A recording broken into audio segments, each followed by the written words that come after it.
tell us how the last 25 years have been as far as the realty sector is concerned, and have the laws really been helpful, or how have they evolved with the sector over time? The last 25 years, the time when accommodation times has been in existence and has been covering the real estate sector, have been very interesting for this part of the economy. The first thing, of course, is that prices have risen tremendously. In 1986, for example, was the time when Form 37I procedure came into force in Mumbai. And at that time, it was approximately 2,000 rupees a square foot of space in a good building in South Mumbai. Today, that has become about 60 to 80,000 rupees. So prices have gone up 30 to 40 times. Now that is the most striking factor. And yet, in spite of that, demand continues. Sometimes there is talk of a correction for a little while, but again, prices go up again beyond that, beyond those levels. What has been the contribution that the laws have played in this process? I won't say in this progression because it's not necessarily an improvement. It does make things very difficult for everyone, but yet this is a part of our life. Mumbai's population has kept on increasing, more and more buildings are coming up. I think that there are different aspects we have to consider. One is the laws, and then there are other things as well. Insofar as the laws are concerned, we have had a number of different changes. There was 37I, after that, that has gone. Now we have Section 50C in the Income Tax Act, which says that the value for the purpose of stamp duty has to be adopted for the purposes of income tax as well in the case of a seller of property. The stamp duty rates have come down. Till 1985, the maximum rate was 15%. Now that has come down to 5%. So that's been a substantial change. The Urban Land Ceiling Act was there, and then that has been removed. So now, for the most part, apart from some old pending cases, the ULC Act is not there. So one would think that matters have become simpler. But actually, I don't really find that. I find that now there are again so many different laws of different kinds. There are restrictions on CRZ, then the FSI issues come up more and more. We keep reading in the newspapers also about the parking issues, the permissions that the government has given for this. And we find that what the law ought to have done was to simplify matters completely. But it is not so. Today, if a person ventures into the market to buy a flat, to buy an office, he has to be so careful. He's not sure what he's buying. The area that he's buying may consist of a substantial amount of super built up area.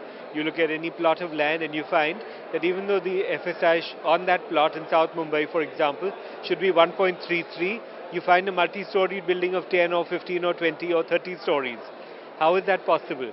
It is that some FSI perhaps has been used extra, or that the planning has been such so that there is not any real transparency. But having said that, what is the way in which the laws can change? It's very difficult for only legislation to regulate this sector. It has to come from market forces as well. When there is demand, supply will have to match it, or supply will have to increase in some way.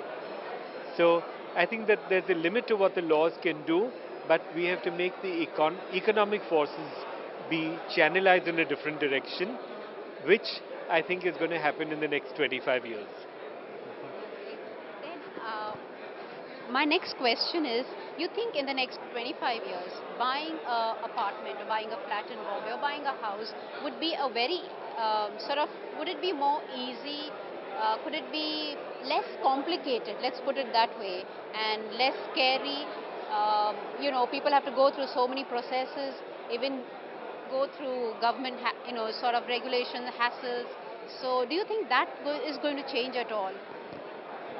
My wish is that it becomes simpler, but that is presently not my expectation. I think that because the demand is so high, Mumbai is bursting at its seams. There is an influx of population all the time, and one cannot control that, and one must not control that. If a person finds an opportunity, he has to come in. And yet, when we have slums and we have old tenancies and cess properties, etc., there has to be a development. But I feel that the future must hold this, that there should be a redevelopment of Mumbai, but there should be a much greater thrust on urban development outside Mumbai. Why should everything be concentrated in this small pocket of land which we call Mumbai? There should be something outside. You should go 10, 15, 20 kilometers and make an independent city, not just have this expanding and expanding and expanding. There should be different urban areas because urban areas are very necessary. People do want to congregate. They find that it is a better utilization of resources if they are in a city or in a town rather than in a village from the point of view of business activities and commerce. But the government must give the impetus by building infrastructure and encouraging new cities to come up. So I hope that is what happens, that if we can get in Maharashtra, which is such a huge state, and yet there are so many parts of it which are barren, you go from one big city to another and you find absolute emptiness all around. If those areas can be developed as new cities with the proper infrastructure, then it could be that people tend to move there and thereby there should be a reduction in demand here and an increase in demand there so that there is a leveling off. I don't see that happening. It has to happen on a much greater scale than is going on just now. Today we find Navi Mumbai increasing and other places like that. But these are only pockets. It has to be done with a full concentration and emphasis on decongestion.